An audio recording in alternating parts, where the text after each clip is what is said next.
Bismillahirrahmanirrahim. Alhamdulillahirabbil alamin wassalatu wassalamu ala sayyidina Muhammadin asyrafil anbiya'i wal mursalin wa ala alihi wa sahbihi ajma'in. Subhanaka la ilma lana illa ma 'allamtana innaka antal alimul hakim. Rabbi shrah li sadri wa yassir li amri wahlul 'uqdatam min lisani yafqahu qawli wa la hawla wa la quwwata illa billahil 'aliyyil 'azim.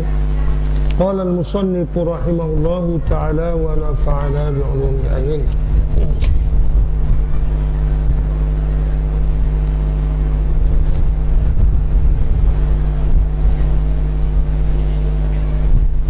Dan ketiganya membasuh dua tangannya serta dua sikunya.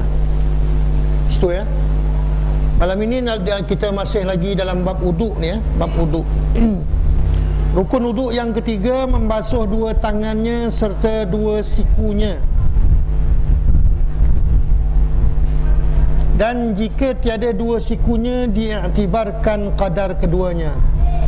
Rukun wuduk yang ketiga basuh tangan sampai siku. Faghsilu wujuhakum wa aydiyakum ilal marafiq. Asal Quran gitu. Basuhlah kedua tanganmu hingga sikumu. Maka satu wajib sampai siku. Bagi yang tidak ada siku, maka hendaklah diiktibarkan kalau ada siku di mana duduknya siku. Digambarkan seolah-olah dia di mana tempat kalau siku tu ada. Mesti basuh sampai ke situ. Manalah tahu kalau tangan lurus saja tak ada siku kan.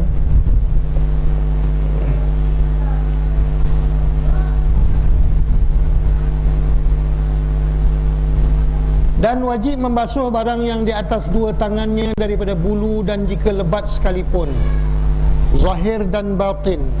Wajib basuh semua sekali itu, tangan sampai siku. Walaupun ada bulu yang lebat. Ada orang yang tangan berbulu tak nampak kulit kan, dia kena wajib basuh sampai rata bulu dan tangan tadi. Tak sama dengan janggut. Janggut kalau tebal wajib zahirnya saja kan.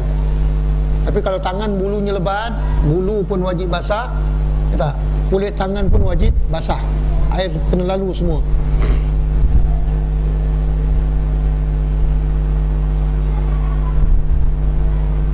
Zahir dan batin, makna zahirnya juga wajib, batinnya juga wajib.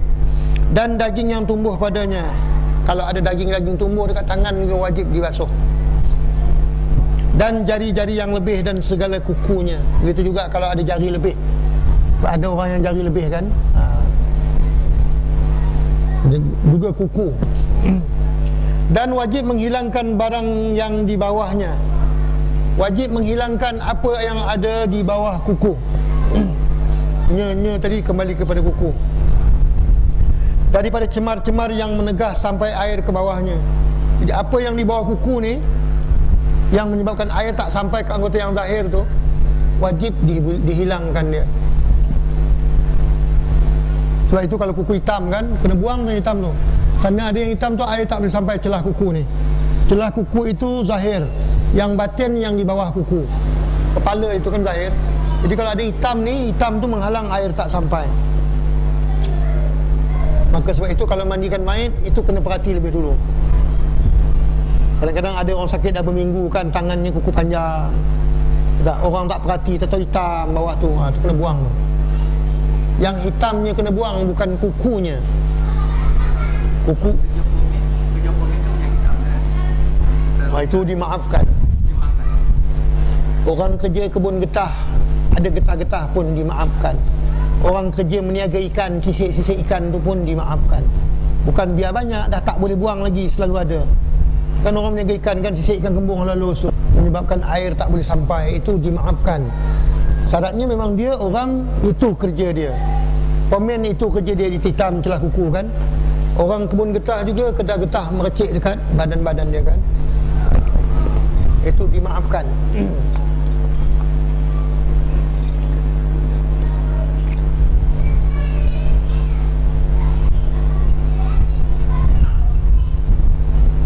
Dan wajib menghilangkan barang yang di bawahnya daripada cemar-cemar yang menegah sampai air ke bawahnya dan duri yang pada tangan. Begitu juga kalau ada duri pada tangan, wajib buang duri tadi.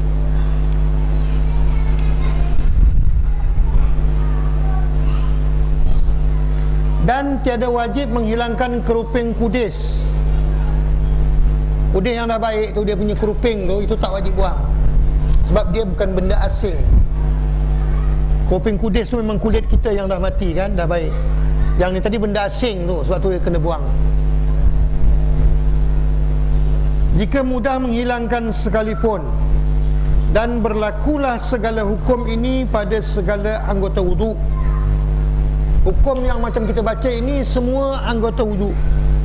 Wajib dibuang apa juga yang menghalang air sampai padanya. Apa juga yang menyebabkan air tak boleh lalu dekat kulit tu, wajib dibuang. Semua anggota wuduk.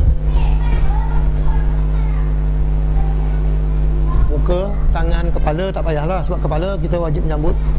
Bukan semua sekali, sebahagian kepala. Kalau ada rambut, memadai rambut yang di atas kepala lah.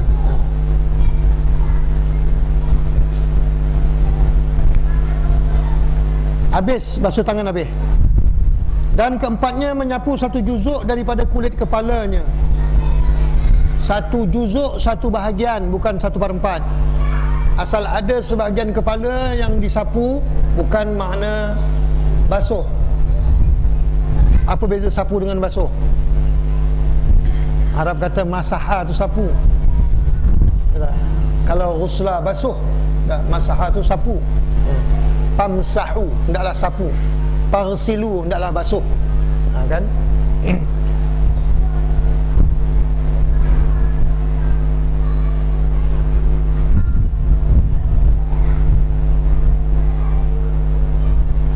Nanti di bawah dia akan cerita apa dia basuh dan sapu. Basuh kita dah baca dah kan, sapu. Keempatnya, menyapu satu juzuk daripada kulit kepalanya, atau menyapu setengah rambut kepalanya yang di dalam had kepala. Dan jika saurat rambut atau setengahnya sekalipun. Ini mazhab Syafi'i cukup ringan ini, sapu kepala ni. Asal ada sapu di atas kepala, walaupun rambut, walaupun setengah rambut, tapi di atas kepala. Tapi rambut duduk atas kepala, kalau kita hurai dia luar daripada had kepala, tidak memadai.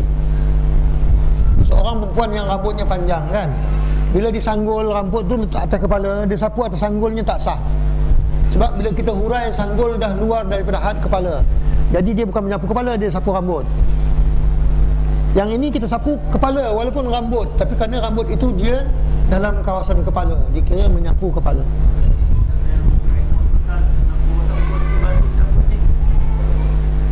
Dia nanti dia cerita di depan. Di depan dia cerita. Kita sapu dalam mana kawasan kepala saja. Cuma sunatnya sapu di kawasan ubun-ubun. Ada dalam Fathul Mu'in sana. Fathul Mu'in sana sunat menyapu di ubun-ubun, sebab nyawa kita masuk dan keluarnya di situ. Kan ubun-ubun ni umur dah 60 saya ni pun tekan lembut lagi ni. Kalau budak baru lahir kita nampak tu mengembat dia. Lembut.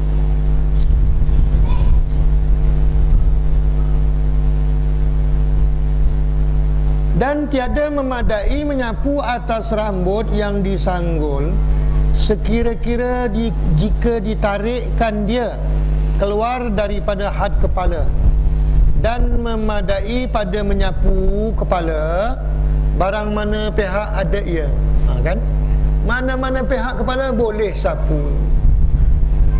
Dan jika pada juzuk yang wajib membasuhkan dia serta muka dahulu sekalipun, walaupun bahagian yang wajib kita basuh semasa membasuh muka.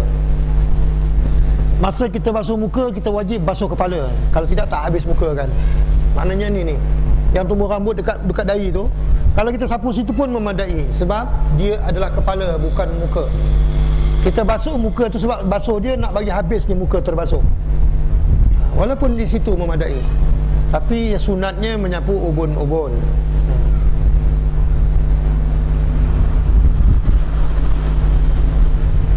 Dan tiada ta'yin menyapu dengan tangan. Tiada ketentuan ta'yin, ketentuan. Pasal ta'arud ta'yin, ketentuan sama yang apa tu? Zuhur ke asar kalau ada waktu. Kalau yang ada sebab, sunat uduk ke, sunat nikah ke, sunat hajat ke, itu ada sebab. Ta'yin, itu nak menentukan apa yang kita buat. Jadi ini yang kita nak sapu ni tak ditentu dengan apa? Ta'yin. Asal sapu, tidak ta'yin menyapu dengan tangan. Bukan mesti sapu dengan tangan. Maknanya kalau ada pen ke celup ke air, sapu memadai. Itu mana sapu. Sapu, ambil kayu, celup ke dalam air, letak air kepala, sapu. Adapun basuh, air mesti lalu air di anggota yang basuh, itu basuh. Air berjalan pada anggota itu basuh. Kalau air basah kena anggota, sapu. Benda yang basah kena anggota, sapu. Kalau air itu berjalan mengalir, bawa benda yang ada dekat tempat dia lalu, itu basuh. Itu beza basuh dan sapu. Boleh ya? Mana air lalu akan membawa lalu apa yang dilalui oleh air, itu basuh. Tapi kalau benda yang basah kita letak dekat tempat dia, itu sapu. Memadailah kayu basah ke tangan basah, letak atas kepala, sapu lah tu. Boleh?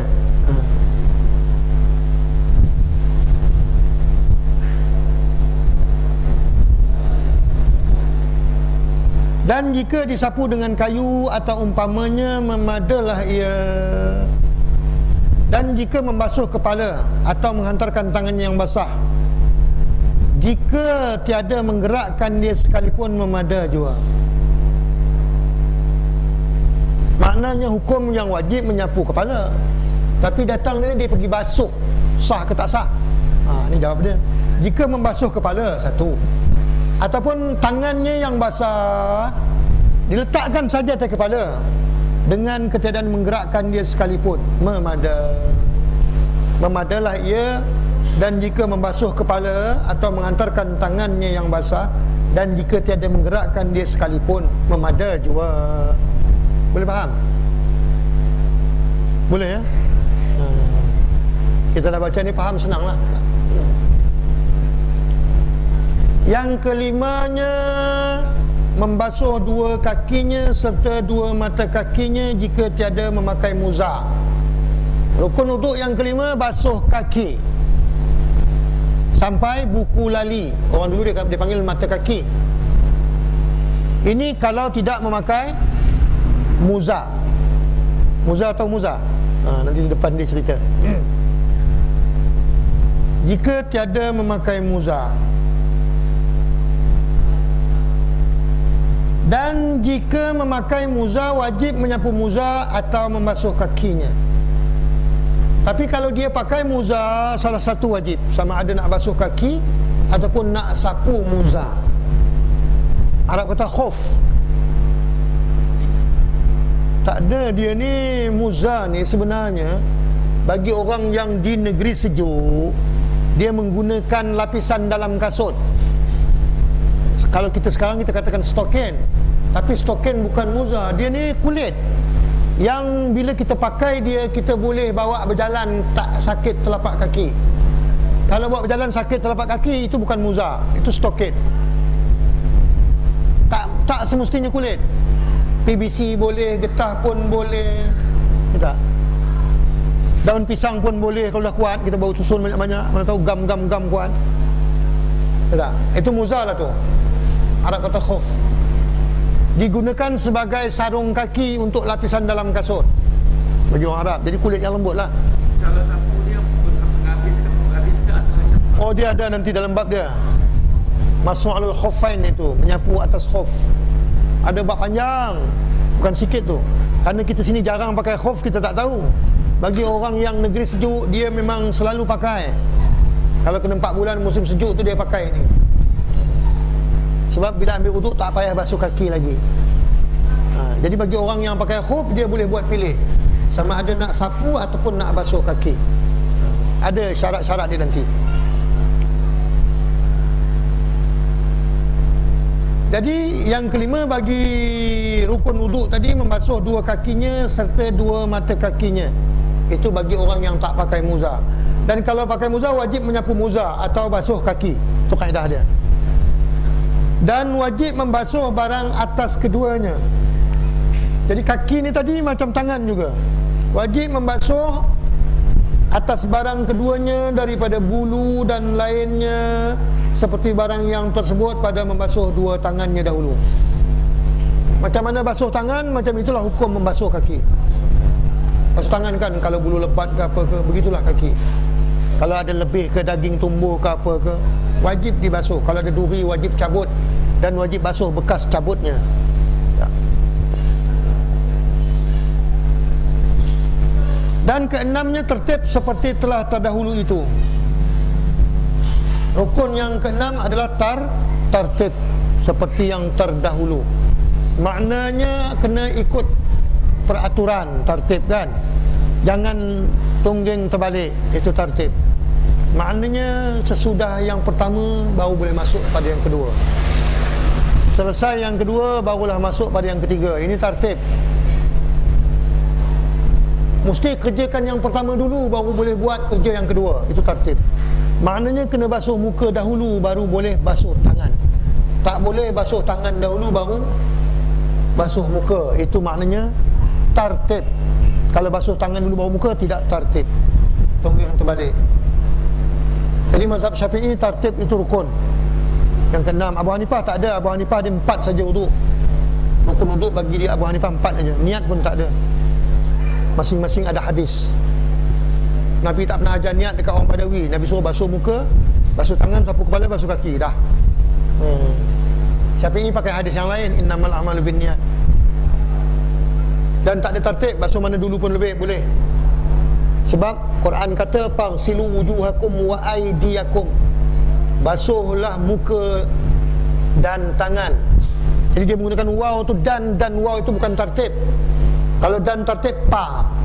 Fagsilu wujuhakum fa aydiyakum. Itu baru tertib. Sedangkan Quran tak gunakan pa, dia gunakan waw. Mana ada tertib kata Abu Hanifah.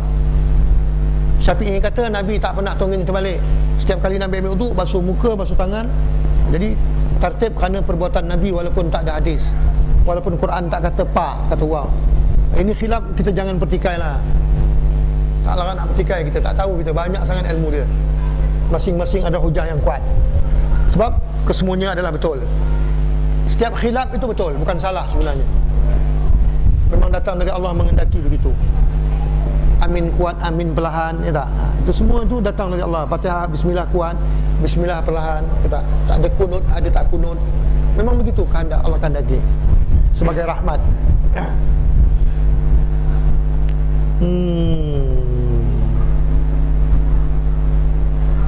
Dan keenamnya tertib seperti yang telah tersebut itu. Maknanya dia kena basuh muka dulu. Lepas basuh muka barulah dia basuh tangan. Itu tertib. Lain dengan mualat. Mualat bukan tertib. Tahu mualat? Sunat bagi wuduk mualat. Nanti di depan kita akan sampai. Mana belum kering basuh muka, basuhlah tangan, itu mualat. Kalau dah basuh muka dah kering baru basuh tangan, itu tidak mualat. Tapi tetap tertib, wuduk tetap sah. Tidak. Ambil wuduk, basuh muka, basuh tangan, kaki tak basuh, sampai masjid baru basuh pun sah. Sebab dia tertib ada, cuma tak ada mualat. Banyak imam tu menduga tak lulus. Bagaimana sah tak tertib, dia kata. Itu bukan tertib, itu mualat. Kan orang dulu-dulu kan, dia malu ke Pak Mentua kan, dia basuh kepala dulu. Kata nak buang air besar pergi tepi sungai, dia basuh kepala dulu. Dia basuh kepala, badan tak basah kan, balik. Pagi esok dia sambung badan dia, kepala dah basuh. Sah mandinya, sebab tidak ada mualat. Dia niat mandi, basuh kepala aja, badan tak basuh. Pagi esok dia sambung badan ke bawah pula. Orang dulu-dulu, malu sungguh orang dulu. Iman kuat, sebab orang yang malu ni iman kuat. Oh, sekarang nak malu macam mana? 3 tahun dah kenal, 7 tahun dah. Orang dulu tak tengok langsung, tengok-tengok jadi isteri. Mana nak tengok, nak lebam dahi. Tak boleh tengok orang dulu, orang perempuan keluar rumah, kain 2 helai kan. Baju, kain lagi selai. Sentiasa kalau ada orang ni tutup habis. Mana kita nak tengok, memang tak ada can tengok punya. Kalau nak tengok, kahwin sepupu lah. Kalau orang asing tak boleh tengok, haram, kahwin mak bapak lah, keluarga. Keluarga dah jadi isteri barulah kita tengok. Itu pun malam pertama nak tengok. Mana nak tengok malam pertama hang siapa aku siapa kan. Itu jadi suasana orang dulu tu lebih seronok pada orang sekarang. Itu dari segi dunia saja, apatah lagi dari segi ibadahnya, masjidnya kan, tarawihnya, dari segi apanya, hajinya. Kalau dulu nak pergi haji macam mana kan? Nikmat Allah sebaik-baik kurun aku, Nabi katakan. Apatah lagi yang mereka sama haji dengan Rasulullah tu, alangkah hebatnya kan. Ini sekarang pergi haji jadi macam lancong pun ada, kalau tak betul-betul. Ya tak? Tak betul-betul jadi macam lancong aja pergi ke Mekah. Pergi umrah, pergi buang tension, kerja banyak. Relax pergi ke Mekah, buang umrah. Habis.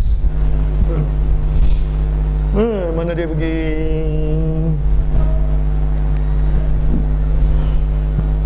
Dan keenamnya, tertib seperti yang telah tersebut itu, maka jika lupa ia akan tertib tiada memadai.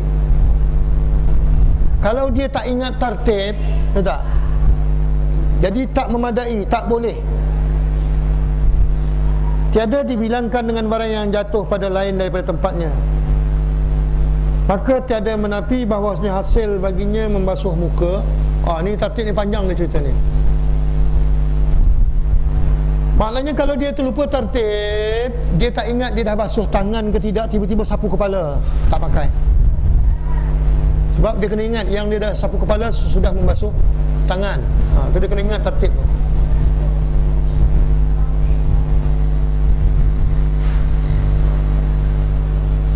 Maka tiada menafi bahawasanya hasil baginya membasuh mukanya jika menyertai niat. Habis yang basuh muka dengan niat tu mana tertib? Kan serentak tu. Air sampai muka dan niat uduk. Sepatutnya niat dulu baru basuh muka. Sebab rukun yang pertama niat, yang kedua basuh muka, tertib kan? Tapi memang tempat niat itu adalah tempatnya duduk di basuh muka. Maka sebab itu hasil tertib walaupun bersamaan. Niat dengan Allahu Akbar. Allahu Akbar takbiratul ihram kan? Niat dalam hati itu khasat ta'ala ta'in. Tapi tempatnya Allahu Akbar walaupun berserta memadai. Kerana memang tempat niat tu di permulaan amal. Permulaan amal bagi sembahyang takbiratul ihram, Allahu Akbar. Permulaan amal bagi wuduk basuh muka. Maka sebab itu di basuh muka tu tempat niat. Jadi walau macam mana pun niat tetap yang pertama. Kerana tempatnya di tempat basuh muka. Jadi basuh muka jatuh nombor 2. Walaupun kerjanya serentak. Sebab tempat niat tu basuh muka, tempat niat takbiratul ihram.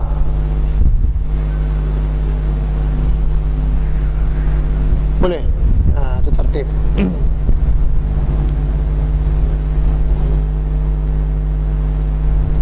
Dan jika membasuh 4 orang lain akan anggotanya bersamaan pada kali yang satu dengan izinnya, terangkat hadas mukanya juga. Jika ada niatnya pada ketika membasuh muka. Ni bab tertib ni. Saya cerita itu kan. Datang anak 4 orang masing-masing nak udukkan mak ni, nak udukkan ayah ni. Serentak basuh muka, basuh tangan, sapu kepala, basuh kaki. Tapi si punya diri tadi berniat masa basuh muka. Jadi tertibnya hanya ada basuh muka. Sebab itu basuhan yang lain tak terpakai. Faham tak? Kita dah katakan tertib mesti terletak pada tempat. Kalau bukan pada tempatnya tak ada tertib. Sedangkan 4-4 serentak basuh. Yang mak dia berniat masak air sampai ke muka. Jadi basuhan muka tu lah yang terpakai. Basuh tangan, kaki dan sapu kepala tak pakai. Sebab tak ada tertib, serentak. Boleh kan? Adapun basuh muka memang tempatnya itu sesudah niat kan? Beserta dengan niat dari muka. Maka sebab itu kalau serentak orang mengudukkan seorang itu, yang terbasuh muka saja. Niat dan basuh muka. Yang lain tak terpakai.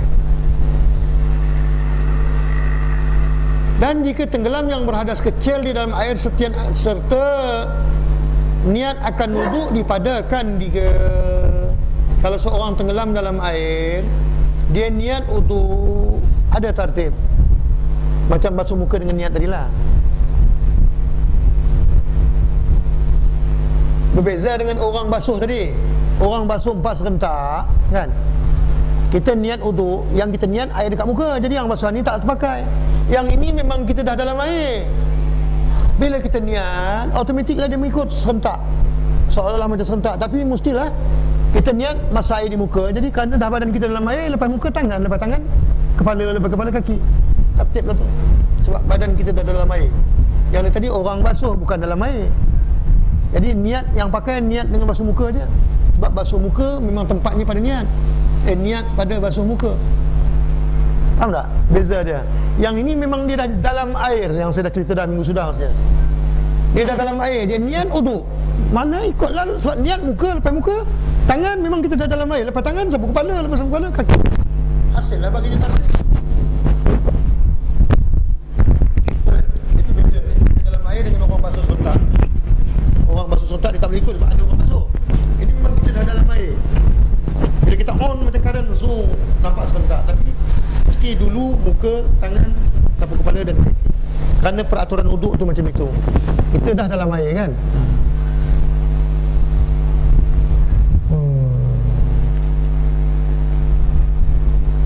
Dan jika tiada diam ia padanya sekalipun, walaupun dia masuk dalam air, dia tak diam. Macam kita terjun dalam air, berjalan terus naik.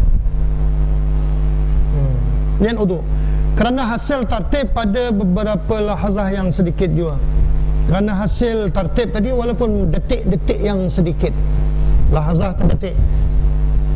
Fi kulli lamhatin wa nafasin, lamhatin wa nafasin, ada dama wasi'ahu ilmullah. Kan la ilaha illallah. Fi kulli lamhatin wa nafasin, ada dama wasi'ahu ilmullah. Fi kulli lamhah, lamhah ni detikan jantung itu. Arab kata lamhah. Kalau lahzah tu sekejap. Lahzah kalau di Arab kan, ya akhi lahzah sekejap dia nak lalu. Suaya pun boleh, suaya bahasa pasar. Suaya sekejap juga. Intazir suaya, tunggu sekejap. Sama-sama pun suaya juga. Ta'al suaya, mari sama-sama. Bermula sunat wudu itu amat banyak. Jadi malam ni saya nak bercawal sikit. Salahnya salah apa? Salah nasi ayam. Makan banyak tadi 2 pinggan. Dah lebih kenyang.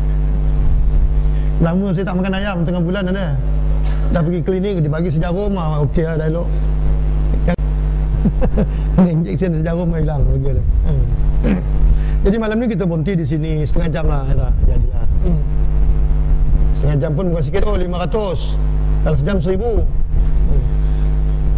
Itu yang ikhlas tadi tu. Bermula sunat uduk itu insya-Allah minggu depan. 13 hari bulan. Ada tuan-tuan yang nak bertanya?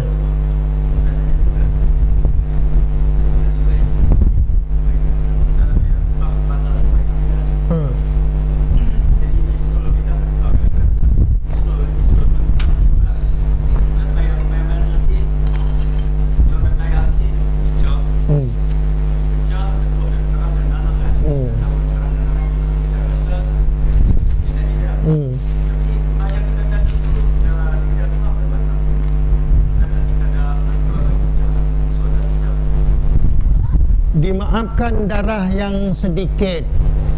Bukan darah kita, darah orang lain pun. Kita sembahyang, orang tu besok dia pecah, kena sikit, maaf.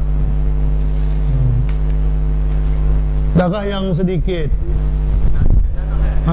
Darah dan nanah sedikit dimaafkan dalam sembahyang. Kalau dah banyak tu tak maaf lah, dah banyak sangat kan.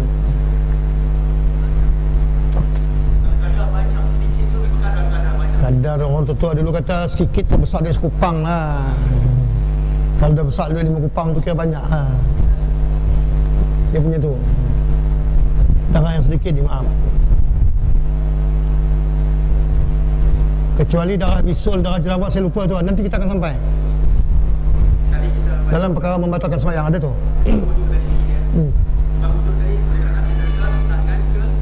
Siku. Siku ke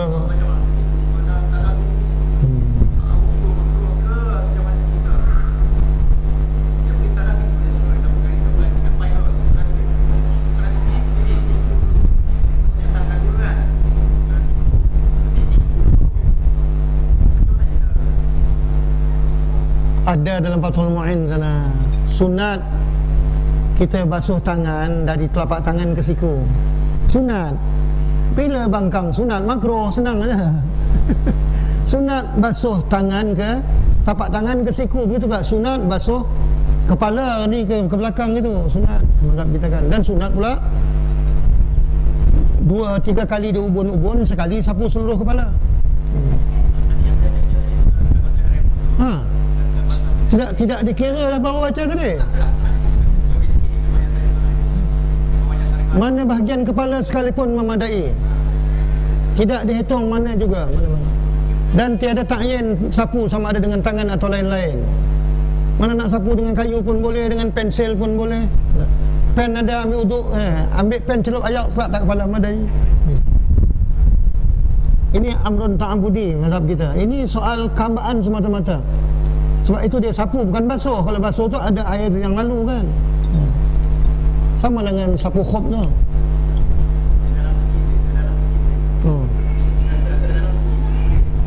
Tengoklah cakap mana dalam dia kan.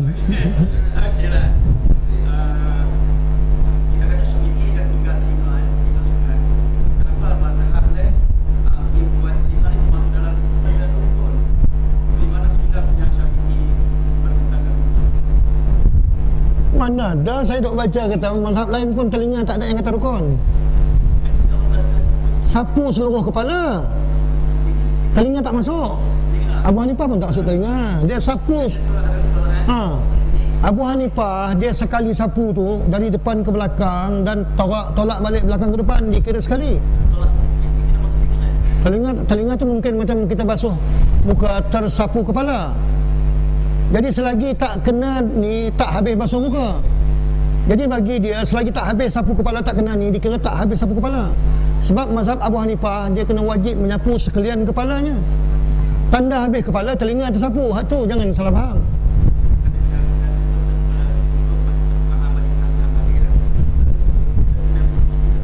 Sapu telinga. Tak lari. Ini benda tak lari.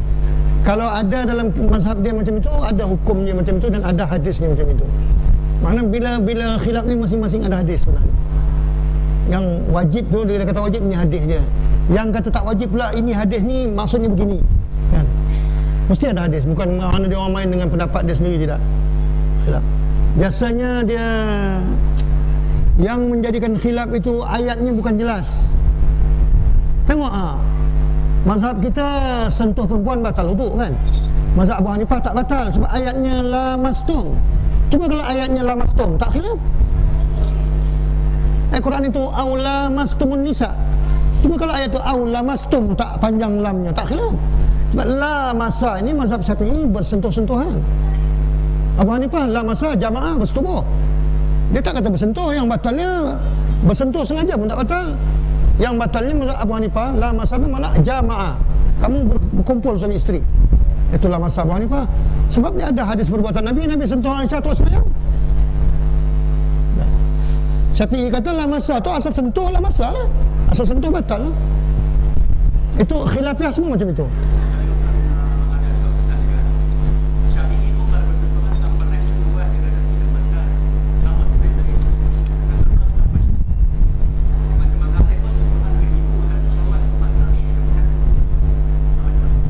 Ini kalau kita nak kaji mazhab, saya dulu ada kitab anak saya di rumah 4 mazhab, tapi banyak kita tu berapa buku kan saya malas nak beli. Sebab kita pun tak beramal dengan dia, cuma nak tahu masalah aja. Mazhab Maliki, saya baca lah tu sikit. Maliki ni dia kalau sentuh tak ada syahwat tak batal. Kalau sentuh dengan syahwat laki-laki pun batal. Bukan makna sentuh tu yang batal bangunnya syahwat. Mazhab Maliki. Mazhab Abu Hanifah syahwat ke tak syahwat dia tak batal langsung. Macam mana kita sentuh najis pun tak batal. Kita berjalan tersentuh tak lembu lah kita katakan. Basuh tangan je sembahyang tak batal.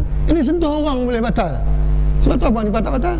Kalau nak katakan sentuh perempuan, Nabi sentuh yang dia kata hadis tadi. Soal syahwat tak syahwat itu perkara tak timbul cerita. Jadi masalah khilaf ni kita bolehlah untuk nak tambah ilmu kan. Kita baca patut Syafi'i kata macam ni, Abu Hanifah kata macam ni. Tok guru saya kata apa? Kalau mu nak kaji mazhab sampai mati mu tak habis. Tajwid tak belajar lagi dia kata. Fiqh tak belajar lagi. Kata.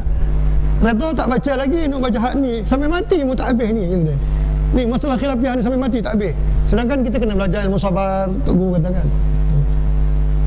Yang khilaf itu mana Nabi ada buat? Ada kala Nabi angkat tangan, ada kala Nabi tak angkat tangan, ada kala Nabi baca bismillah kuat, ada kalanya bismillah perlahan, ada kalanya amin kuat, amin perlahan, adanya ada kunut, ada tak ada kunut. Khilaf tu macam itulah, semua perkara khilaf ni. Tidak qat'i. Kalau macam Fatihah 7 ayat tu, semua mazhab kata 7 ayat. Cuma khilafnya ghairil maghdubi alaihim situ. Kan? Yang ni satu ayat, ni lain ayat. Macam bara'atun itu, khilafnya orang ni kata surah asing, orang ni kata satu surah. Sebab tu tak bubuh bismillah. Direnggangkan saja antara surah Taubat dengan surah apa tu? Surah Anfal dengan surah Taubat kan. Sebab dua-dua surah ni cerita pasal perang. Jadi bukan lain surah, satu surah juga. Tapi orang ni pula kata ni lain surah, ni surah Taubat, ni surah Anfal. Jadi direnggangkan antara dua surah. Tak bubuh bismillah situ. Maka sebab tu kalau kita baca bismillah, mula surah ini hukumnya haram. Sedangkan wajib sunat baca bismillah tiap-tiap kali baca Quran. Tapi kena surah ni, bara'atun ini haram kamu baca bismillah. Sebab dia mengelakkan khilaf tadi. Bila kita bubuh bismillah, maknanya ini memang betul satu surah. Kerana setiap surah tu dimulai dengan bismillah. Boleh? Itu. Boleh?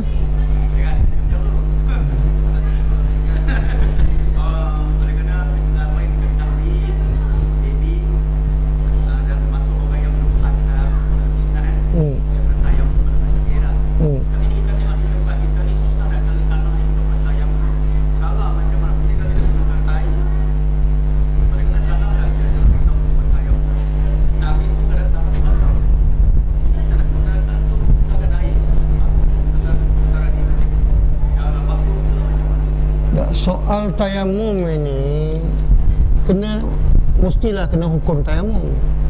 Soal wudu mestilah kena soal wudu. Adapun syarat untuk wudu dengan apa? Boleh ke wudu dengan debu? Tak boleh. Mesti air. Syarat mandi dengan apa? Mesti dengan air. Syarat menghilangkan najis mughallazah mesti air dan tanah. Itu syaratnya kan? Baru ada masyrut. Syarat tayamum mesti dengan debu tanah. Debu lain pada tanah tak mau. Mazhab Syafi'i. Abu Hanifah dia debu kat dinding tak apa. Sebab debu tu asalnya mesti tanah, tidak mana datang debu kata Abu Hanifah. Mana dia boleh tepuk dinding atau bang, boleh tayamum. Jadi tayamum mesti debu, tak boleh dengan air. Kalau dengan air bukan tayamum dah wudu jadi dia. Mana? Jadi soal kata tanah tak ada. Kita duduk atas tanah, takkan tanah tak ada. Ha? Tak ada di sini, di Petaling Bahagia ada. Tak ada ke sini, kawasan Melayu bukan jauh. Kalau dah tahu budak mati daripada awal lagi, pergilah ambil gali tanah basah pun tak apa. Tanah basah digoreng, kering lah dia. Asal jangan jadi abu. Goreng sampai dia kering. Dah kering tumbuk, ayak jadi tepung. Simpanlah, bukan nak banyak. Alah banyak tu pun cukup dah. Ayaklah dia dalam dulang kan, bagi rata punggung dulang tu. Kalau kita menggoreng, kita bilang zat dia macam kita air mustakmal dengan air pun jadi mustakmal bila kita ambil wudu. Dia kena anggota wajib. Kalau kita basuh tangan situ pun tak mustakmal. Tanah tadi dia hanya jadi mustakmal bila kita guna untuk tayamum. Kalau guna untuk lain tak jadi mustakmal. Itu bukan tayamum pasal dia tak timbul tanah hidup dan mati. Dia yang tak boleh tanah mustakmal saja. Abuk yang telah digunakan untuk bertayamum nak guna lagi tak boleh. Karena kalau kita goreng jadikan dia debu, itu dikira tanah untuk tayamum lah tu. Dia tak syarat tanah mesti tanah hidup, bukan tanah mati. Tak ada syarat tayamum mesti tanah hidup, tanah mati tak ada. Boleh?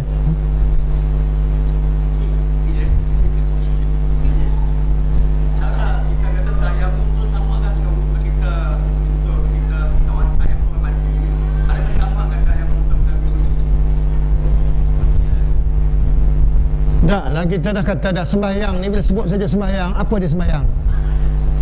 Kok mana pun tak akan berubah sembahyang, itulah satu-satunya sembahyang.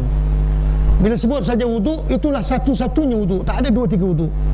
Bila sebut mandi wajib, itulah mandi wajib, tak ada 2-3 mandi wajib. Mandi wajib kerana haid ke, mandi wajib kerana nifas ke, kerana junub ke, mandi wajib kerana mati ke, itulah mandi dia, tak ada beza kan? Bila sebut sembahyang, sembahyang zuhur ke, asar ke, maghrib ke, sembahyang sunat ke, tak ada beza kecuali sunat hari raya ada tambahan-tambahan, sunat tasbih bacaan tambahan, itu saja. Tapi rukun sembahyangnya tetaplah 13. Rukun mandi tetaplah 2, niat dan meratakan air dan menghilangkan najis. Rukun wuduk tetaplah 6, rukun tayamum tetaplah 4. Itu tak ada berubah lagi. Jadi kalau nak tayamum untuk kamu pun itu, nak tayamum orang mati pun itu. Sebab rukun tayamum 4. Tak? Nak udukkan orang mati pun itu, nak udukkan kita pun macam itu, sama je. Adakah uduk orang mati lain sikit, basuh muka separuh je sebab dia dah mati. Orang hidup semua, aku hidup lagi. Tak? Boleh kan? Jadi tak beza tu. Sebab ada yang tayamum, kaki-kaki pun dia tayamum. Bila kenapa kaki? Sebab kita nak ambil afdal, sapu kaki dia kata, ya Allah. Mengaku kalah tak mau ni, degil manusia. Dia dah tersilap, termalu-malu kan. Bila ada orang tegur, kenapa kaki berdebu? Kita nak ambil afdalnya, sapu pilah kaki, dia kata walaupun tak rukun. Dia mengaku tak rukun sebab ada orang bagi tahu. Rukun tayamum 2 je kan. Rukun 4, pertama niat, yang kedua memindahkan tebu, yang keempat sapu muka, yang ketiga, yang keempat sapu tangan. Tak ada termasuk 5, yang kelimanya tertib. Kan? Jadi dah orang tak termasuk kaki, kita tahu kaki tak masuk tapi nak ambil yang lebih baik. Pasal dia dah sapu, mengaku kalah tak mau. Begitu kan, dah terlajar rokok kan. Allahu Akbar, rokok semain-main. Kawan rapat saya ni, yang lain saya tak rokok, dia seorangnya. Manusia payah ni. Dia dah terlajar. Tahu macam mana semain-main dia boleh khayal. Allahu Akbar, dia pandai rokok. Orang tegur, ni saja kawan rapat saya ni. Bukan dia tak tahu, dah terlajar terrokok. Jadi nak bangun balik pun dah tak sedap, rokok terus je. Dia tanya pasal apa? Dia seorang je, orang lain saya tak rokok, ni kawan rapat ni. Wallahualam. Ada lagi? Kita selalu ambil wuduk. Ini maaf kalau saya kadang-kadang ada nafsi, ada kecanggahan. Tayamum, kalau kita setengah pendapat hanya setakat ini saja. Tapi bagi kita selalu mendapat sini. Tapi setengah kita kalau wuduk kena air, tentu sampai sini. Tapi tayamum hanya setakat ini, itu ada hilang. Ada setengah-setengah ulama macam tu. Kalau kita pakai sekarang di Malaysia sampai sini lah. Tapi setengahnya ada kata boleh kadang kalau wuduk air, tapi tayamum hanya setengah penggunaan. Itu yang mana betul saya telah. Saya tak jumpa lagi lah dalam kitab mana pun tayamum ni sampai sini. Saya ingat ni bukan ulama yang kata lagu ni. Kalau ulama dia tak kata gitu. Tayamum sama, tepuklah debu, sapu mukamu dan sapu tangan sampai ke siku. Kan tayamum tu. Fa illam yajid ma'an fatayammamu sa'ida. Kalau kamu tak dapat air, maka hendaklah kamu cari tanah, maka hendaklah kamu bertayamum dengan tanah yang bersih. Famsahu bi ru'usikum wa arjulakum ilal marafiq. Sama juga. Sapulah muka kamu dan tangan sampai siku. Ini qat'i ni Quran. Bila-bila dia kata sini, macam mana punya tak kerti? Ni bukan ulama ni yang cakap itu. Kalau dia kata tayamum sampai sini aja, ini bukan ulama ni yang cakap lagu ni. Quran kata tadi tu. Fa illam yajid ma'an fatayammamu sa'ida famsahu bi wujuhikum wa aydiyakum ilal marafiq. Yang tadi fagsilu wujuhakum, kan? Sama. Sapulah tangan sampai sini. Itulah yang cerita dia kata kalau tayamum sampai sini ni. Ini dia banggang Quran tu. Ini teruk ni, bukan ulama cakap gini. Mana ini bukan khilaf ni. Tak ada khilaf kalau orang kata tayamum sampai sini bukan khilaf. Orang tu tak erti tu. Yang cakap tu dia bukan ulama tu, dia tak erti. Macam tangan dia kita dia tangan dia balut simen kat sini. Tinggal kat sini je. Dia basuh sini je, dia tak tayamum. Ini dia kata dia tayamum sampai sini, bukan pasal tangan sakit. Tangan sakit. Yang sakit tu cerita lain tu. Kalau yang sakit tu cerita lain, mana ada hukum hakam dia. Orang yang tangan berbalut, ada hukum hakam, ada cara wuduk dan ada cara tayamum dia. Dia mesti ada cara ikut peraturan kan. Kalau tangan kita bersimen, tangan kita berbalut, balutan besar, balutan kecil, ada najis, tak ada najis, itu ada hukum hakam dia. Jadi kita tak boleh nak sekalikan benda macam tu. Tangan yang berbalut, sahibul jabirah dia panggil. Sahibul jabirah, orang yang ada balutan. Dalam masalah itu sahibul jabirah. Dia ada cara dia kena ambil wuduk. Kalau 3 anggota yang berbalut, 3 kali tayamum, 1 kali wuduk. Itu ada hukum hakam dia. Kepala pun berbungkus, tak? Muka pun bertampal, tangan pun berbalut. Mana sekali ambil wuduk kena 3 kali tayamum. Dia ada hukum hakam dia. Jadi tak sama dengan tadi dia kata tayamum dekat ni. Jadi tak timbul cerita. Tak timbul cerita tangan berbalut. Wallahualam. Rasanya cukup lah 50 minit. Ada lagi.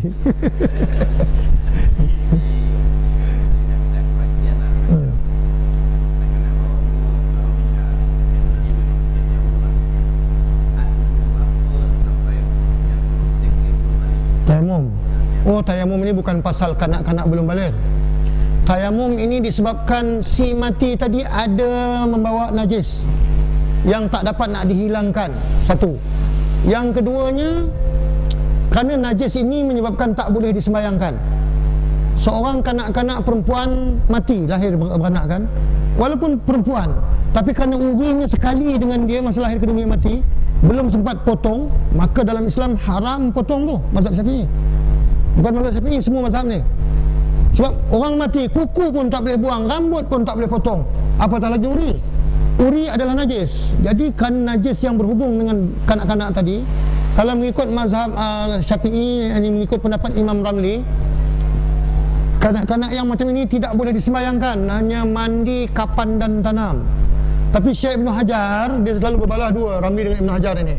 Syekh Ibn Hajar kata tayamum ganti mengharuskan ibadah. Sebab apa juga nak ibadah tak boleh kerana ada najis, ada yang menghalang, maka tayamum itu untuk mengharuskan ibadah. Macam kita dah ada junub kan, nak mandi air tak ada kan, waktu dah nak habis, cari air tak ada, kita boleh bertayamum. Tayamum untuk bukan mengangkat hadas besar kita. Tayamum bukan mengangkat hadas kecil, membolehkan kita sembahyang tayamum tadi. Jadi tayamum ini membolehkan disembahyangkan yang budak perempuan yang ada dengan urinya sekali. Kalau anak laki-laki pula yang belum berkhitan, kerana di bawah, itu dalam masalah dipanggil, dalam masa lama dipanggil kulfah. Orangnya orang kulub. Orang kulub yang penutup tu dipanggil kulfah. Itu dalam kitab kata begitu. Sama ada yang mati walaupun orang dewasa ataupun kanak-kanak. Ini saya nak sebut pun tak sedap. Tak. Dia kata budak baru lahir, ustaz, mana ada najis? Yang kita sibuk nak basuh bawah, nak mandi, nak tayamum, tak payah sembahyang je kata dia. Kawan saya pula tu nak tegur, dia atas pada saya. Kacau lah kan, dia bos saya kan. Soalnya bukan pasal ada najis sebab dia tak kencing lagi. Kalau budak-budak dah makan, dah minum, dah kencing, memang ada yang putih-putih tu, itu najis. Ini baru lahir ke dunia, memang tak ada najis. Tapi saya nak terang depan orang ramai. Dia pangkat besar pada saya, maruah dia malu. Jadi macam mana saya nak buat? Saya nak tegur tak boleh. Tak ditegur, wajib tayamum sebab ada anggota zahir yang tak kena basuh, bukan pasal najis. Sekiranya ada anggota yang tak boleh dibasuh, sedangkan rukun mandi wajib meratakan air seluruh badan, jadi tak boleh sembahyang sebab mandinya tak sah. Mandi tak sah nak sembahyang. Macam mana? Sebab ada anggota yang tak habis dibasuh. Apa dia? Dia punya topi keledar ni tu bertutup, tak boleh buka. Kanak-kanak kan. Jadi topi keledar tu dalam bahasa Arab dipanggil hasyapah. Orang Melayu kata apa tu? Tak ada, bahasa Melayu tak ada. Kan? Ha? Sebab benda tak boleh buka. Dia budak kecil kan, dia muncung dia halus lagi. Kalau dia kecil pun kita boleh buka, boleh basuh, tak payah tayamum. Jangan asal budak kita tayamum, nanti keliru ni. Kenapa tayamum? Sebab ini tak kena air ni. Kalau boleh buka, boleh terbuka kena air, tak ada najis, tak payah tayamum. Sama je kanak kecil perempuan dengan kanak kecil laki-laki. Tayamum tadi sebab ada anggota yang air tak kena, tak boleh disembayangkan dia. Untuk memboleh sembayang, itu tayamum. Sebab tu tayamum niat saja aku tayamum atas ini main untuk mengharuskan sembayang. Nawaitu tayammuma li hadzal mayyit li istibahati salah. Saja aku tayamumkan bagi budak ini, mayit budak ini, untuk mengharuskan sembahyang. Jadi tayamum untuk mengharuskan sembahyang, bukan kerana ada najis saja. Mana ada perkara yang menyebabkan tak boleh disembayangkan dia. Ataupun saya selalu kalau operatekan post mortem, selalu ni yang mana accident kan, bila dia belah pada sini, dia potong pada sini kan, nanti masa dia jahit ni tak dapat ni. Bukan tak dapat, maklumlah bekas belah kan, darah akan keluar lagi ni. Kalau keluar hidung kita boleh sumbat, keluar telinga boleh sumbat, keluar di bawah boleh sumbat, taruk kapas banyak-banyak, bebat dia hilang. Tapi di penjahit ini tak boleh nak buat apa dah, darah meleleh. Jadi tayamum. Sebab tu saya kalau orang kena aksiden apa, saya tayamum. Daripada awal lagi mati apa sakit, aksiden ustaz, tolong cari tanah goreng, janganlah sampai hangit. Saya kata goreng sampai kering aja dah. Kering korang tumbuk, letakkan, tak ada langsung tumbuk, basuh langsung tumbuk bersih-bersih. Jangan ada kunyit, nanti kuning pula kunyit, tak mahu saya kata. Bersih, tumbuk-tumbuk, ayak lah. Kalau tak ada pengayak, beli kedai mamak banyak ayak tepung. Dah ayak tak banyak pun saya kata, tak sampailah satu ini, ada takat ini pun cukup dah debu tu. Nanti letak situ, bawa dulang satu dekat saya buat. Sebab kita nak letak kat dulang tu kita ayak. Sebab kita orang Tanjung Karang biasa ayak padi kan. Kita ayak bagi dia rata pungung dulang. Nak tepuk 2 kali je. Tepuk sekali satu sini, satu sini. Tak. Tambah budak kecil. Ya tak? Sekali tepuk satu muka dah habis dah, tak payah 2 tangan pun. Dan muka dia kecil nak pakai 2 tangan. Ambil sunahnya 2 juga lah. Nah. Budak kepala macam bola tenis saya. Saya selalu kena, ustaz tolong mandikan anak saya. Yalah mana babynya? Ini dalam beg macam ni ada galas. Lipat lah besar ni je. Kepala kat sini, kaki kat sini. 4 bulan lebih sikit. Bukan 1-2 dah banyak ni. Bila saya punya pengalaman. Boleh?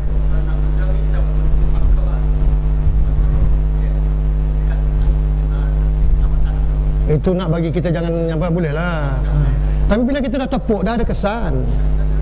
Bila kita dah tepuk dah berkesan, bukan tepuk tangan. Ya tak? Tapi kita kata tadi budak lah. Dah tahu dah ambil atas, dah kaya dia mau lah. Jadi boleh lah tu, taklah salah. Tapi bila kita dah tepuk kan dah berlekuk, pakai pijak tangan. Angkat ke tepi dah kita sapu ni, jangan ada lagi ni, debu ni kena sini. Buang dah habis ni, buang habis, jangan lagi. Tepuk yang ini pula. Habis.